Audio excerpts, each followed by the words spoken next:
efek sampingnya Kak, itu alergi kayaknya, tapi kenapa tiba-tiba itu kita alergi? Biasanya kan kalau diminumnya nggak alergi, tapi kenapa kalau kita disuntik itu alerginya lebih lebih parah dibanding kita kayak alergi obat biasa, kayak bengkak di gusi kayak gitu Pak.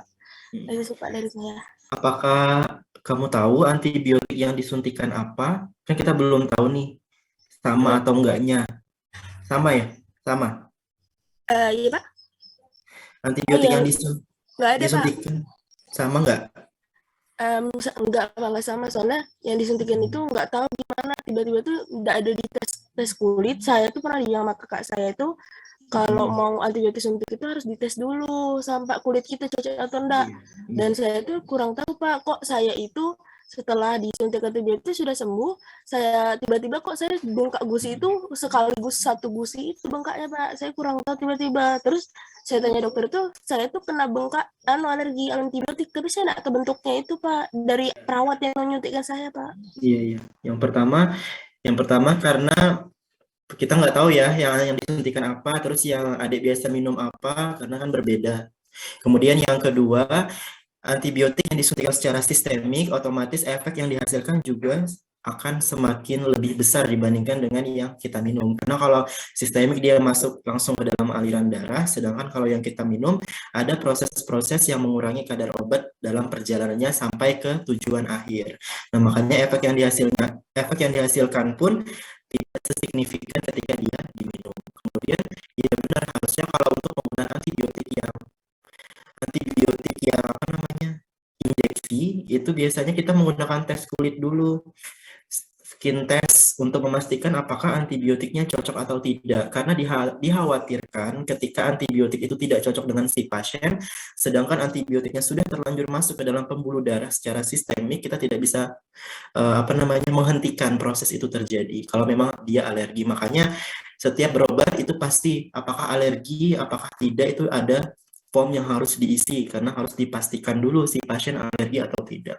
Kalau kita minum obat mungkin efeknya tidak terlalu parah, tapi kalau sudah masuk langsung ke dalam pembuluh darah itu sangat berbahaya sekali. Apalagi kalau terkait masalah alergi antibiotik. Baik, ada lagi yang ditanyakan? Sudah lewat 1 menit. Terima Jam kasih berapa Pak. kalian kuliah lagi?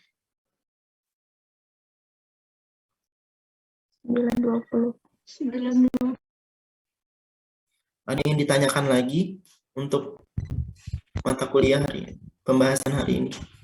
Saya ingin bertanya, Pak. Mm-mm. Kira-kira resistensi terhadap bakteri itu bisa ada resiko untuk tertular nggak, Pak? Misalnya si A ini ada bakteri resistensi terhadap antibiotik A. Terus bakterinya ini tertularkan sama si B. Kira-kira si B ini bisa kena resistensi juga ya, Pak?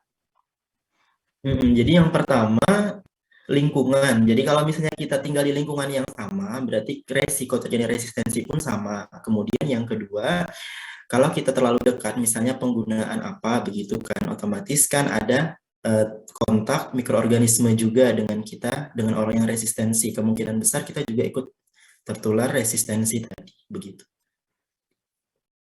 Terima kasih, Pak. Ada lagi yang ditanyakan? Oke. Oh, masih siap. Ya, Mercy. Saya izin bertanya mengenai, sebelumnya perkenalan saya Mercy, saya dari kelas B. Saya izin bertanya Pak mengenai penggunaan amoksisilin. Di tempat saya tuh Pak, penggunaan amoksisilinnya tuh bukan yang per oral gitu no Pak. Dia tuh kayak dicerus, baru ditabur di atas luka gitu. Tapi itu tuh bagus karena dia bisa mempercepat kering lukanya tuh cepat.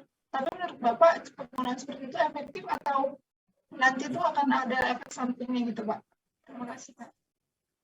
Jadi sebenarnya penggunaan antibiotik yang untuk tabur itu ada sendiri, bukan pakai amoksisilin oral. Saya lupa namanya apa. Jadi dia bentuknya memang serbuk antibiotik gitu. Mungkin karena ambil mudahnya aja, jadi mereka pakai yang ada terus digerus baru ditaburkan di luka. Saya rasa tidak masalah karena dia penggunaan secara topikal, secara luar tubuh ya, nggak masalah.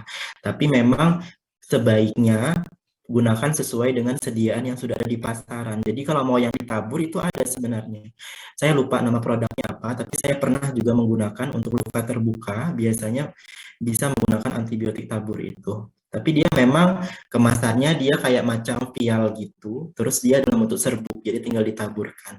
Cuman memang akhir-akhir ini mungkin pasien atau masyarakat itu ingin ambil mudahnya aja, jadi apa antibiotik yang ada, yang harusnya diminum, ditabur. Atau kalau enggak sekalian bisa menggunakan salep-salep yang mengandung antibiotik sekaligus kalau mau topikal begitu ya. Nanti obatnya biar diminum. Jadi nanti ada dua aksi secara dalam kita minum secara sistemik penyembuhan dari dalam, terus dari luar kita bisa menggunakan sediaan yang topikal tadi. Kalau misalnya yang digerus tadi saya ya it's okay, sama itu nggak bermasalah. Ada lagi yang ditanyakan? Baik, terima kasih Pak. Sudah ya, saya rasa udah 15 menit, udah lewat 5 menit. Baik, saya tutup perkuliahan hari ini. Nanti jika ada yang ingin ditanyakan lagi, bisa ditanyakan di pertemuan kita selanjutnya. Kemudian terkait absensi, saya rasa untuk pertemuan sebelumnya itu baru 2 kelas ya yang store absen ya. Kayaknya sih, nanti dicek lagi. Absensi jangan terlewat. Kemudian minggu depan hari Senin kita bahas anti jamur anti parasit. Demikian perkuliahan hari ini. Terima kasih banyak atas perhatiannya. Semoga paham ya. Nanti kalau misalnya nggak paham bisa di list pertanyaannya. Nanti kita bahas sama-sama di saat diskusi. Atau nanti bisa menghubungi saya via WA atau langsung ketemu di kampus, terserah. Kemudian kalau memang ada yang ingin ditanyakan langsung aja. Nanti di skip kalau misalnya saat saya menjelaskan. Takutnya kalau disimpan nanti malah lupa. Begitu. Baik, terima kasih banyak. Kurang lebihnya saya mohon maaf. Wassalamualaikum warahmatullahi wabarakatuh. Saya tutup. Selamat pagi. Selamat pagi Pak, terima kasih. Terima kasih Pak.